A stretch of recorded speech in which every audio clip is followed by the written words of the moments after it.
किया है कि इंजीनियर समेत 5 कर्मचारियों के खिलाफ केस दर्ज कर लिया गया है। सभी फरार हैं। यूपी पुलिस का अनोखा कारनामा सामने आया है। मुरादाबाद में 74 साल के एक बुजुर्ग पर लूट और डकैती का केस दर्ज किया गया है। ये शख्स पिछले 6 साल से कैंसर से जंग लड़ रहा है और ठीक से बोल भी नहीं पाता। तो आजमगढ़ पुलिस ने शांति व्यवस्था बहाल करने के लिए एक मृत शख्स का ही चालान काटा है।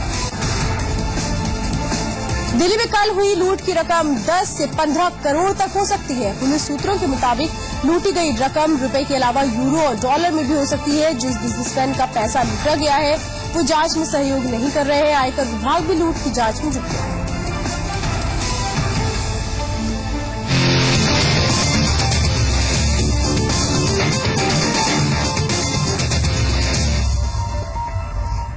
नमस्कार, इलाके की तस्वीर में आपके साथ मैं हूं श्वेता एस त्रिपाठी। तो पूरब का मैनचेस्टर होने पर नाश करने वाले कानपुर में अब मिलों का अस्तित्व नहीं बचा। वही मिलें जो कभी उनमें बनने वाले सूती और ऊनी कपड़ों के लिए देश में ही नहीं बल्कि विदेशों में भी पहचान रखती थी, अब उनमें काम करने वाले हजारों श्रमिक सवाल कर रहे हैं कि क्यों मिलों को चालू करने की ओर ध्यान नहीं दिया गया। अगर इसके अलावा बात मूलभूत सुविधाओं की करें तो उसका भी अभाव नजर आता है, जिससे रही सही कसर भी पूरी हो गई। ऐसे में बड़ा सवाल यह है कि कब होगा कानपुर का कल्याण। आज इलाके की तस्वीर में बात कानपुर अर्बन संसदीय क्षेत्र की।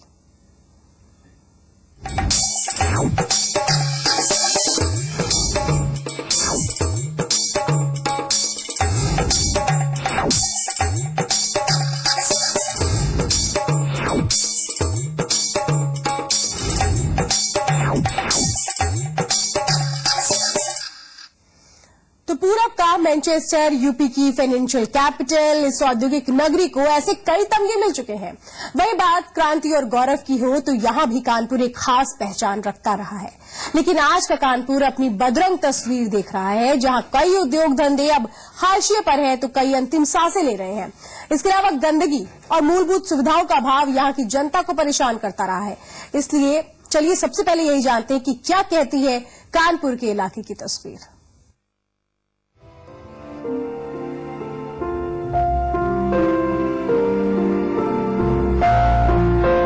गंगा यमुना के दोआब पर बसे कानपुर ने बहुत सारे रंग देखे। एक वो दौर भी था जब मैनचेस्टर कहे जाने पर इसे गर्व होता था।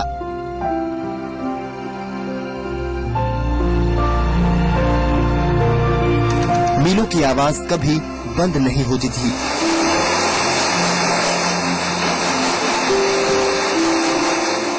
लेकिन अब लगातार चलने वाली मिलों की आवाज सुनने को ये शहर तरस रहा है, क्योंकि न तो अब मिलें रही और न ही इनकी रौनक। ये स्वदेशी कॉटन मिल जो अब बंद पड़ी है, इसे देखकर ऐसा लग रहा है मानो ये कभी चलती ही नहीं थी। तो यही हाल बाकी मिलों का भी है, चाहे वो उन्हीं कपड़ों की मिल हो, लाल इमली या फिर एल्गिन मिल।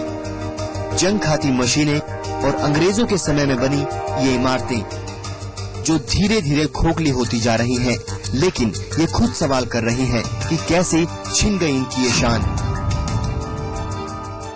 देखिए, एक तो कानपुर उत्तर प्रदेश का औद्योगिक दृष्टि से मैनचेस्टर कहा जाता था। आज हालत इतनी बद से बदतर हो गई है उद्योगों की, चाहे वो कपड़े का होगा, चाहे वो टंडी उद्योग होगा। इन दो के कारण कानपुर पूरे देश भर में पहचाना जाता था। ये दोनों उद्योग बिल्कुल ध्वस्त हो गए हैं, बद से बदतर स्थिति निर्माण हो गई है। इन मिलों के बंद होने से न केवल लाखों श्रमिक बेरोजगार हुए, बल्कि उनके आगे रोजी रोटी का संकट भी खड़ा हो गया। कई बार इन मिलों को चलाने की बात तो हुई, लेकिन वो बात आज भी अपने अंजाम को तरस रही है। और आज फिर 15 साल के बाद भी जिस समय सांसद हैं, ये गरीब मजदूर के घर जाकर उसका लड्डू फ्री में खाकर आते हैं। दुर्भाग्य की बात यह है कि उन मजदूरों के साथ धोखा दिया और 15 साल तक न तो मिल चलाने का प्रयास हुआ, न मिल चलाने की स्थिति बनी आज तक। लेकिन इस बार कानपुर के श्रमिकों ने भी ठान ली है कि अगर वादों को पूरा नहीं किया गया तो वो जवाब देंगे। उसके बाद यहाँ कानपुर के जो प्रतिनिधि हैं श्री प्रकाश जायसवाल जी, जो मंत्री भी हैं, उन्होंने भी ये वादा किया। यहाँ 56 किलो का हार पहन करके 51 किलो का हार पहन करके ये कहा कि हम इर्गिन 1 को चलाएंगे। मजदूरों के बीच में वादा करके गए। इस आस को लेकर के हम लोग आज तक यहाँ पे है कि सरकार अपना वादा निभाएगी, और यदि सरकार ने अब की नहीं वादा निभाया तो 2014 में उसको इस बात का सबक मिलेगा। लेकिन कानपुर के उद्योग भी अपनी बिगड़ती तस्वीर पर आंसू बहाने को मजबूर हैं। आधारभूत ढांचे की कमी के चलते न ही उद्योगों का विकास हो पा रहा है और न ही नए उद्योग लग पा रहे हैं। लेकिन सांसद जी का कहना है कि सरकारों का काम उद्योग लगाना नहीं है। लेकिन कानपुर का दुर्भाग्य ये रहा कि यहाँ पर इंफ्रास्ट्रक्चर डेवलपमेंट नहीं हुआ। यहाँ पर जो हमको सहूलियतें मिलनी चाहिए थी, खासतौर पे बिजली में और वैट में, वो नहीं मिली। मैं समझता हूँ कि व्यापारी प्रतिनिधियों ने जो काम करना चाहिए था उतनी लगन से नहीं किया है। तो अब जो कॉन्सेप्ट है वो बिल्कुल बदल गया है। सरकारों का काम उद्योग लगाना नहीं रह गया, सरकारों का काम विकास करना रह गया है।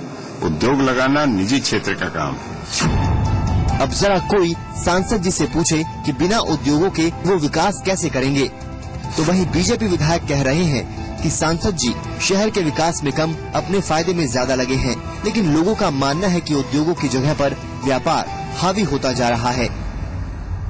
कानपुर महानगर के सांसद और मंत्री जी, उन्होंने अपने प्रभाव का इस्तेमाल कानपुर महानगर के हित के लिए नहीं किया, परंतु अपने व्यक्तिगत हितों के लिए एक दूसरे का समर्थन करते रहे। राजनीतिक उपेक्षा हुई, मिलें सब बंद होती चली गई, तो इसका राजनीतिक के कारण मजदूरों का जो स्वभाव था, जो इसका कल्चर था, वो तो खो गया और यहाँ पर व्यापार हावी हो गया। हम जिस आधारभूत ढांचे की बात कर रहे हैं, जरा उस पर भी नजर डालें तो तस्वीरें आपको दिखा रही हैं। शहर पर कितना ध्यान दिया जा रहा है। सड़कों के नाम पर बड़े बड़े गड्ढे, जिस पर पैदल चलना भी मुश्किल हो रहा है। जगह जगह सड़कों की मरम्मत के नाम पर खुदाई चल रही है, तो पूरा शहर धूल से पटा नजर आता है। मुझे तो नहीं लगता कोई भी काम किया, because look at the conditions of the roads, इतने बुरे हाल में हैं सड़कें। गंदगी देख लीजिए, जगह जगह दिखेगी, सामने ही आपको उदाहरण दिखाई दे रहा है। मुझे नहीं लगता कहीं भी कोई भी डेवलपमेंट हुआ। अपना कुछ उन्होंने डेवलपमेंट किया हो तो वो अलग एक बात है। कानपुर शहर का डेवलपमेंट, पूरी सड़कें खुदी हुई है, व्यापार एकदम खत्म हो चुका है, बिजली आने का नाम नहीं लेती है। ये सांसद जी को वो हमारे मंत्री भी है भारत सरकार के, लेकिन जो सुविधाएं नागरिकों को उपलब्ध होनी चाहिए थी वो आज समुचित रूप से उपलब्ध नहीं। गंदगी की बात करें तो यहाँ हर तरफ कूड़े के अंबार, कचरे से भरी नालियाँ, टूटे सीवर लाइन के पाइप, गंदा पानी उगलते दिख जाएंगे। लेकिन फिर भी किसी को कोई चिंता नहीं। खुद बीजेपी के नेता कैसे इस बदहाली को बयां कर रहे हैं, सुनिए। दूसरा, कानपुर में जो प्रदूषण की स्थिति है, गंगा में प्रदूषण, वो सर्वाधिक है। और मुझे लगता है कि अगर यहाँ के प्रदूषण को हमने ठीक कर लिया तो बहुत बड़ी उपलब्धि होगी। कारोबारी भी मान रहे हैं कि इंफ्रास्ट्रक्चर की कमी ने सब बर्बाद कर दिया। यहाँ पे जितने भी इंडस्ट्रियल एरिया है, अगर आप विजिट कर ले तो सब गड्ढे हैं और वहां पे कोई इनका माई बाप नहीं है, कोई मेंटेनेंस नहीं है। और सबसे बड़ी दुख दर्द की बात है कि कुछ एरिया यूपीएसआईडीसी ने डेवलप किए हुए, कुछ केडीए ने किए हुए। यूपीएसआईडीसी कहती है कि हमारे पास इसका सुधार करने के लिए, रोड को सुधार करने के लिए पैसा नहीं है, और ये नगर निगम कहती है कि ये एरिया हमारा नहीं है, यूपीएसआईडीसी का, हम नहीं करेंगे। और मजे की बात है कि वो मेंटेनेंस टैक्स के नाम पर और नगर निगम हाउस टैक्स के नाम पे कि हमारी सीमा के अंदर हम हाउस टैक्स लेंगे, वो मेंटेनेंस टैक्स देंगे, डबल टैक्स हो रहा, मेंटेनेंस नहीं है। जरा ये तस्वीर देखिए, ये है टेंडरियों का पानी जो तेजी के साथ गंगा में गिर रहा है, वो भी बिना इसका कचरा अलग किए। लेकिन इस और कोई ध्यान नहीं दिया जा रहा। सवाल वही, जब गंगा की स्वच्छता को लेकर आवाज उठ रही है तो क्या ऐसे गंगा को प्रदूषित होने से बचाया जाएगा? शहर में कहीं भी विकास नजर नहीं आ रहा, लेकिन सांसद जी कह रहे हैं कि काम किया है और अधूरे कामों को पूरा करना है। बहुत सारे अधूरे काम पूरे हुए, कुछ नए काम शुरू हुए, वो भी अधूरे हैं। ये अधूरे कामों को पूरा करना है और नए काम अपने हाथ में लेना है। लेकिन बीजेपी का मानना है कि सांसद जी को लोगों की कोई परवाह नहीं। 7 वर्ष पहले जिस पुलों का उद्घाटन किया गया था वो आज तक पूरे नहीं हो सके। कानपुर महानगर में कोई एक केंद्रीय यूनिवर्सिटी नहीं आ सकी। कानपुर महानगर में कोई एक बहुत बड़ा धर्मार्थ धर्मशाला नहीं बनवा सके। कानपुर महानगर में शिक्षा के लिए एक विश्वविद्यालय नहीं बना सके। कानपुर महानगर में केंद्र सरकार के सहयोग से एक कोई बड़ा हॉस्पिटल नहीं खड़ा कर सके। कानपुर महानगर के विकास के लिए JNNREGM योजना जो भारत सरकार की है, दूसरे प्रदेश उसका लाभ उठा ले गए, उत्तर प्रदेश नहीं लाभ उठा सका और उत्तर प्रदेश में सबसे पिछड़ा समझेंगे तो कानपुर महानगर में। खैर, लोग बेहद परेशान हैं, लेकिन सांसद जी अपने कामों को गिनवाने में पीछे नहीं हैं। बिल्लौर और घाटमपुर के पावर प्लांट हैं, इनमें भी 4-5 साल लगेगा, इसको पूरा कराना है। बहुत सारे फ्लाईओवर्स हैं, जैसे गोविंदपुरी का फ्लाईओवर है, उसी तरीके से चकरकटी का काम है, चकरकटी का फ्लाईओवर वो पूरा करना है। कुछ नए काम भी हाथ में लेने हैं, कुछ एक और नए फ्लाईओवर्स हैं, जैसे जरीब चौकी का फ्लाईओवर, उसको बनवाना है। तो क्या है हकीकत? कानपुर की आपने भी देखा, कैसे एक ऐसा शहर जहां सब कुछ था और प्रदेश के रेवेन्यू में अच्छा हिस्सा देने वाला शहर अब विकास की दौड़ में पीछे होता जा रहा है। लेकिन इसके लिए कौन है जिम्मेदार, या फिर सिर्फ वोट का ही है सवाल? लेकिन लोग अब जानना चाह रहे हैं कि कैसे बदलेगी इलाके की तस्वीर। कानपुर से RN अग्रवाल के साथ ब्यूरो रिपोर्ट, जी मीडिया। तो प्रदेश की औद्योगिक नगरी की पहचान रखने वाले इस नगर की क्या है तस्वीर, ये तो आपने देख लिया, लेकिन यहाँ के राजनीतिक समीकरण भी काफी दिलचस्प रहे हैं। एक समय था जब राजनीतिक दलों ने यहाँ श्रमिक नेताओं की आवाज को भी बुलंद किया, मगर अब ना तो श्रमिक है और ना ही उनकी आवाज। लेकिन फिर भी यहाँ काफी ऐसे मुद्दे हैं जो हर दल के लिए इसे खास बना ही देते हैं। क्या कहती है कानपुर की राजनीति, चलिए वो भी देखते हैं। कानपुर में आजाद भारत में भी इनकलाबी तेवर कायम रहे। यहाँ की फिजाओं में हमेशा इनकलाबी नारों की गूंज रही। इन्हीं विद्रोही तेवरों को पहचानते हुए आज भी सभी प्रमुख राजनीतिक दल अपने चुनाव अभियान का आगाज कानपुर से ही करते हैं। कि आखिरकार क्या कारण है कि सारे राजनीतिक दल अपनी शुरुआत करने के लिए या अपने आप को लॉन्च करने के लिए या रीलॉन्च करने के लिए कानपुर को बहुत महत्वपूर्ण मानते हैं, लेकिन चुनाव हो जाने के पश्चात कानपुर की उपयोगिता फिर अगले चुनाव में ही जन्म लेती है, बीच में कानपुर को कुछ नहीं मिलता। कानपुर बदहाली में ये सच है। कानपुर जनपद में 14 विधानसभा सीटें हैं। आर्यनगर, जनरलगंज, कैंट, गोविंदनगर, सीसामाऊ, सरसौल, कल्याणपुर, घाटमपुर, भोगनीपुर, राजपुर, सखनखेड़ा, चौबेपुर, बिल्हौर और डेरापुर। इनमें से आर्यनगर और सरसौल सीट पर समाजवादी पार्टी ने जीत हासिल की। जनरलगंज, कैंट, कल्याणपुर सीट बीजेपी के खाते में गई, जबकि गोविंदनगर, सीसामाऊ पर कांग्रेस ने फतह कर परचम लहराया।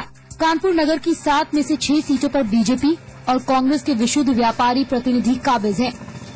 लेकिन आज भी शहर इंफ्रास्ट्रक्चर के लिए तरस रहा है। सड़कें टूटी हैं तो नालियां जाम। अगर सीवर लाइन बिछाई जाती है तो सड़कें गहरी धंसने लगती हैं। मेरा स्कूल कैंट में लोकेटेड है। आप फूलबाग सब्जी मंडी वाली सड़क का हाल देख लीजिए। इतने सालों से हम लोग देख रहे हैं, इतने खस्ता हाल में है। आज तक किसी को चिंता नहीं हो रही उसको बनाने की। और आज ये कि अभी चीफ मिनिस्टर आ रहे हैं या कुछ है तो फटाफट पैचेस तैयार कर दिए जाते हैं, रोड्स बन जाती हैं। अदरवाइज मुझे कहीं कोई डेवलपमेंट नहीं दिखाई। सरकारी खजाने में 100 करोड़ का राजस्व देने वाले इस शहर का दर्द यही है कि उनका ही पैसा इंफ्रास्ट्रक्चर के मद में खर्च नहीं किया जाता।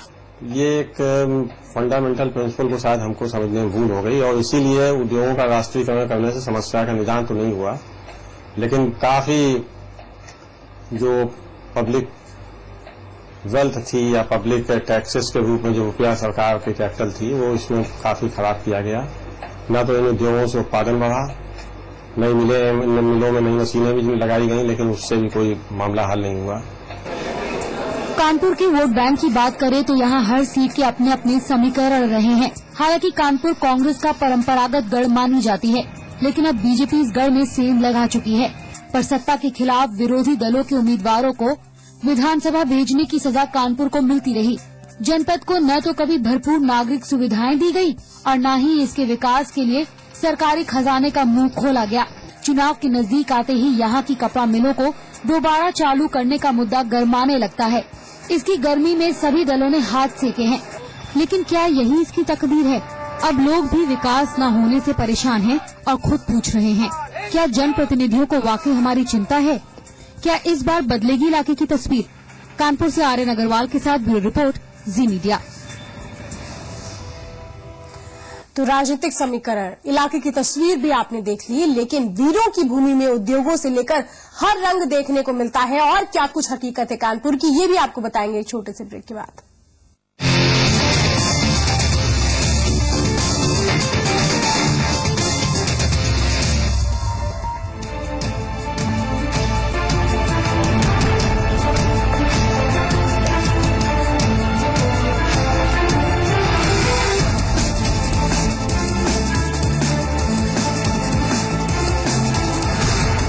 ख्वाबों को, उम्मीदों को हकीकत हम बना रहे, जो वादे आपसे किए उन्हें बखूबी निभा रहे।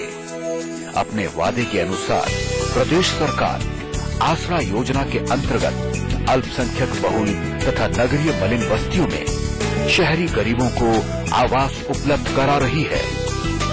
योजना के अनुसार कम लागत के रिहायशी मकान चयनित लाभार्थियों को मुहैया कराने के लिए वित्तीय वर्ष 2012-2013 में 100 करोड़ रुपए के बजट का प्रावधान किया गया, जिससे 4000 आवासों का निर्माण किया जा रहा है। साथ ही वित्तीय वर्ष 2013-2014 के लिए 400 करोड़ रुपए के बजट का प्रावधान किया गया, जिससे 16000 लाभार्थी लाभान्वित होंगे। उत्तर प्रदेश सरकार करे सबके सपने साकार। होंगे बच्चे स्वस्थ भले भूलेगा बचपन, इन्हें पिलाओ मुगली गुट्टी 555। काश ड्रीम नियो ली होती और 110 सीसी इंजन होता, 74 किलोमीटर की माइलेज मिलती, गजब होंडा टेक्नोलॉजी होती, अक्षय से मिलता, फैमिली को विदेश घुमाता, ड्रीम नियो की एड में आता। क्या तुम मत करना ये गलती। पेश है ड्रीम नियो, अक्षय से मिले विदेश भी जाएं ऑफर। जल्दी करें, होंडा डीलरशिप जाएं। मिठाई सर, किस बात की मिठाई खिला रहे हो भाई? सर मैंने घर फाइनल कर लिया। ठीक है तो आधी ले लेता हूँ। क्यों सर? भाई आधे काम की आधी मिठाई। क्या मतलब सर? अभी तो होम लोन लेना होगा। ले लिया है सर। भारी किस्तें होंगी। हल्की है सर। ब्याज ज्यादा होगा। कम है सर। अरे यार 20 साल में चुका पाओगे पूरा लोन? 30 साल में सर, 30 इयर्स। कहाँ से मिल गया ऐसा loan? Oriental bank of commerce से सर। Oriental home loan. अब तो पूरी मिठाई खाई ना सर? भाई अब तो खानी पड़ेगी। Oriental bank of commerce. खुशहाली और विकास की नई दास्तां, शहीदों, राज्य आंदोलनकारियों और आम आदमी के सपनों को हकीकत में बदलने की ईमानदार कोशिशों के तहत उत्तराखंड की बहुगुणा सरकार की कामयाबियों की फेहरिस्त में एक और इजाफा। केंद्र सरकार द्वारा पारित लोकपाल कानून की तर्ज पर उत्तराखंड में भी अब लागू हुआ लोकपाल कानून, जिसकी परिधि में स्वयं रहेंगे राज्य के मुख्यमंत्री भी शामिल। आज उत्तराखंड पहला राज्य बना है जिसने संसद द्वारा पारित लोकपाल की तर्ज पर लोक आयुक्त कानून बनाया। समाज सेवी अन्ना हजारे की भावनाओं के अनुरूप ही राज्य में लोकायुक्त कानून के साथ लागू हुआ सेवा का अधिकार कानून भी। तो सेवा का अधिकार कानून हमने बनाया है और कानून बनने से मैं कह सकता हूं कि एक आदमी एक बात सोचेगा कि अब एक उसके तो चारों तरफ ऐसा घेरा बन रहा है कानून का कि जो भ्रष्टाचारी बच नहीं पाएगा। ये कदम गवाह है कि अनुभवी नेतृत्व खुशहाली की नई राहें खोलना जानता है।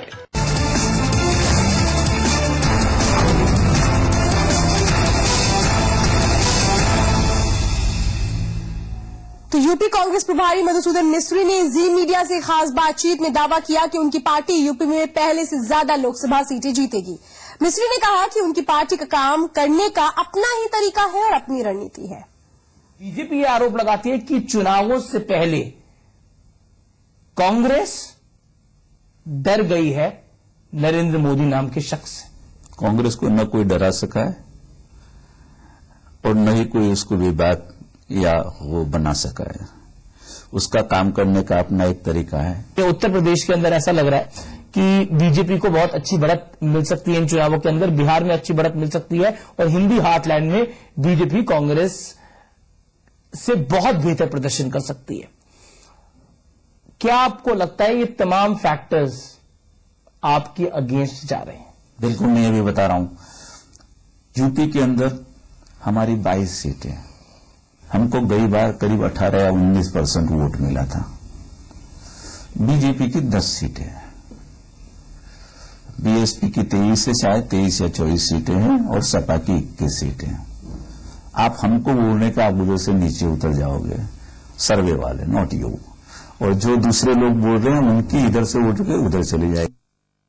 जो आदमी एक है तो वोट, एक है तो 25 या 50 या 1,50,60,000 वोट से है तो जिसको आए हैं उसको आप 3 लाख वोट इमीडिएटली मिल जाएंगे आउटराइट तो उसको।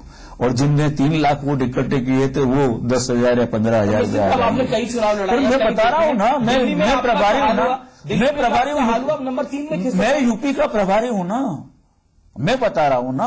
उसके अंदर परसों के दिन मेरठ के अंदर अच्छा से अच्छा 20 साल में नहीं हुआ ऐसा प्रदर्शन हुआ, हमने किया।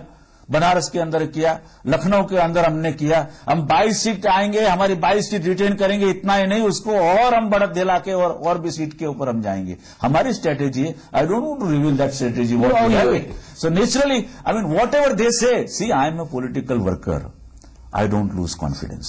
I don't go by who other people say. I go by our own instinct, by our strategy and by our own will.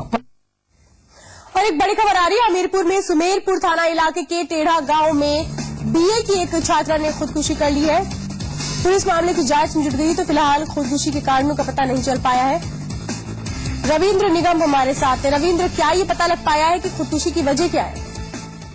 देखिए सर, मैं बता दूं कि गांव की घटना है। फिलहाल पुलिस जांच कर रही है, लेकिन ग्रामीणों से जो पता चला है, ग्रामीणों से लोग बात की तो उन्होंने बताया कि ये जो है छात्रा का जो है प्रेम प्रसंग का मामला है और प्रेम प्रसंग के चलते जो है तो उन्होंने ये कदम उठाया, फांसी लगाकर जान दी है। पुलिस जो है जांच में जुटी हुई है। तहरीर में परिजनों ने जो दिया है वो अज्ञात कारणों की दी है। जी, जिस तरह से आप बताएं प्रेम प्रसंग का ये मामला हो सकता है और तहरीर में अज्ञात कारण बताए जा रहे हैं। अब किस तरह से पुलिस छानबीन कर रही है? क्या अभी किसी से पूछताछ की गई है? देखिए, मौके पर जो जिले के सारा पुलिस अधिकारी पहुंच चुका है और पूछताछ जारी है। और मेरी पुलिस अधिकारियों से भी बात हुई तो उन्होंने ये कहा कि फिलहाल तहरीर हमने रख ली और जांच कर रहे हैं। जांच जो तथ्य सामने आएंगे उनको देखते हुए कार्रवाई की जाएगी। चलिए रविंद्र, फिलहाल पूरी जानकारी देने के लिए बहुत बहुत धन्यवाद। तो इस बुलेटिन में बस इतना ही। आगे आप देख सकते हैं अपना प्रदेश उत्तराखंड।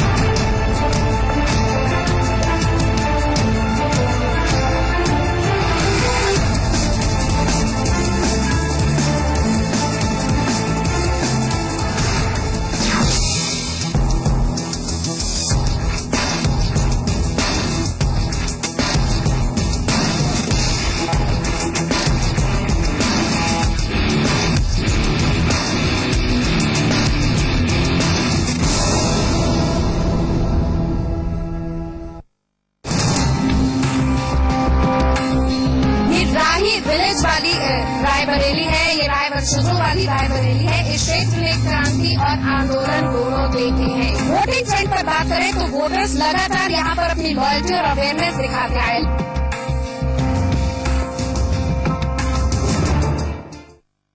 अपने प्रदेश और उसके गौरव की बात हो तो सबकी जुबान पर सिर्फ जी उत्तर प्रदेश उत्तराखंड, प्रदेश का नंबर 1 न्यूज चैनल।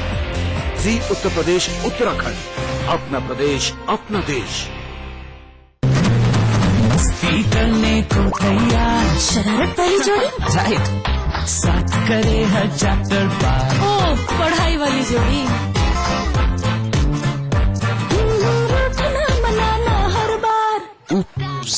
लड़ाई वाली जोड़ी, देखे सपने हम दो चार। विश वाली जोड़ी, और ये फ्रेशनेस जोड़ी 50 ग्राम क्लोजअप टूथपेस्ट और टूथब्रश का जोड़ी पैक सिर्फ 24 रुपए में, ताकि इन जोड़ियों की फ्रेशनेस बरकरार रहे।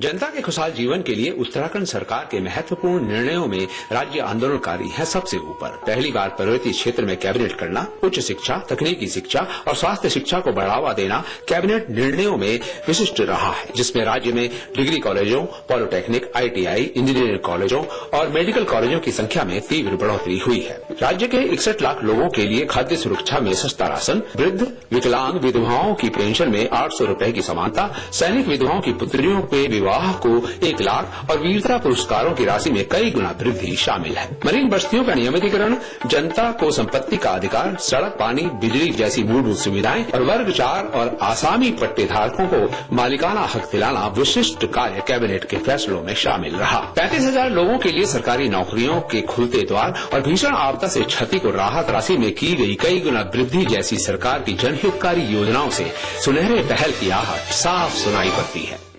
अपने प्रदेश और उसके गौरव की बात हो तो सबकी जुबान पर सिर्फ जी उत्तर प्रदेश उत्तराखंड, प्रदेश का नंबर 1 न्यूज चैनल। जी उत्तर प्रदेश उत्तराखंड, अपना प्रदेश अपना देश।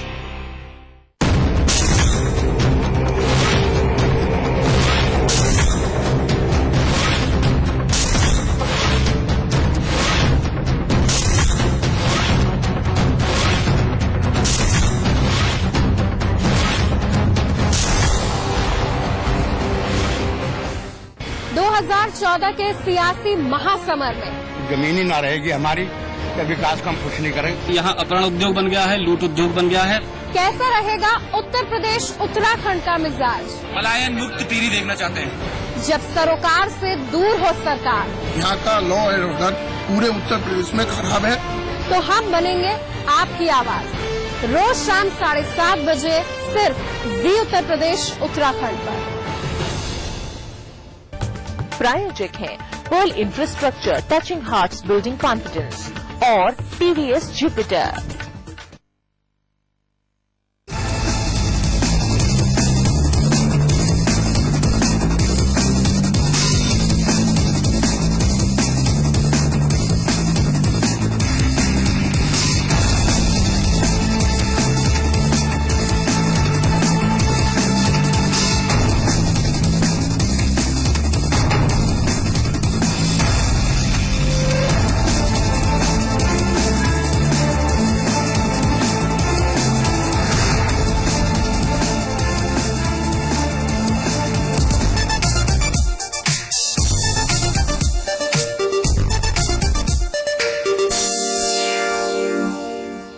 नमस्कार, आप देख रहे हैं अपना प्रदेश उत्तराखंड। मैं हूं शेखर त्रिवेदी। उत्तराखंड में नेतृत्व परिवर्तन की अटकलें तेज हैं। दिल्ली में सोनिया गांधी के आवास पर कांग्रेस आलाकमान ने इस पर मंथन किया। बैठक में उत्तराखंड की प्रभारी अंबिका सोनी, जनार्दन द्विवेदी और सोनिया गांधी के राजनीतिक सलाहकार अहमद पटेल भी शामिल थे। उत्तराखंड पर कांग्रेस आलाकमान बीते सोमवार से लगातार बैठकें कर रही हैं। उधर प्रदेश कांग्रेस के अध्यक्ष यशपाल आर्य ने आलाकमान से अनिश्चितता खत्म करने की मांग की है।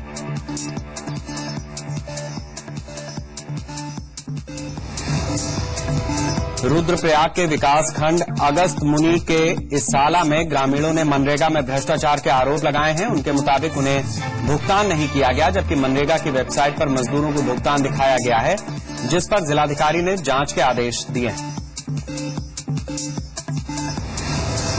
रुद्रप्रयाग के मेदनपुर गांव के लोगों ने मिसाल कायम की है। ग्रामीणों ने मनरेगा के धन से 500 मीटर लंबी सड़क तैयार की है। इस सड़क के निर्माण में महज 4.5 लाख का खर्च आया। जिलाधिकारी ने ग्रामीणों की सराहना की।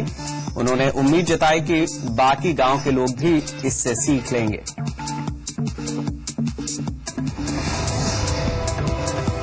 चंपावत के टनकपुर में हाथियों का आतंक जारी है। ग्रामीणों का कहना है कि हाथी जंगलों से निकलकर उनकी फसल बर्बाद कर रहे हैं। वहीं पिथौरागढ़ में भालू के हमले से ग्रामीण परेशान हैं। ग्रामीणों के मुताबिक भालू के हमले में कई लोग घायल हो चुके हैं, लेकिन वन विभाग उसे खदेड़ने के लिए कोई कदम नहीं उठा रहा।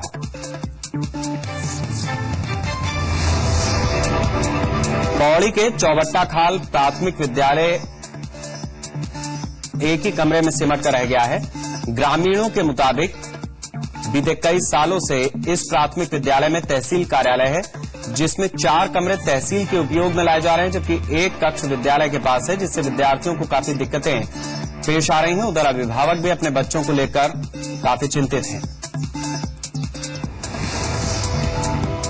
पंचायत चुनाव के लिए जिलेवार कार्यक्रम तय कर दिए गए हैं। अधिकारियों के मुताबिक हर जिले के हिसाब से चुनाव कार्यक्रम तय किए गए हैं। देहरादून के 6 ब्लॉक से चक्राता और विकासनगर के लिए 8 मार्च, कालसी सहसपुर के लिए 11 मार्च और डोईवाला रायपुर में 14 मार्च को चुनाव की तारीख तय की गई। पिथौरागढ़ के डीडी हाट के राजकीय जूनियर हाई स्कूल रैतोली की पूर्व स्कूल प्रबंधन समिति की अध्यक्ष ने अनशन शुरू कर दिया है। मीना देवी के मुताबिक स्कूल की मरम्मत के लिए 4 लाख की रकम स्वीकृत हुई, जिसके बाद उन्होंने मरम्मत कार्य कराया, जिसमें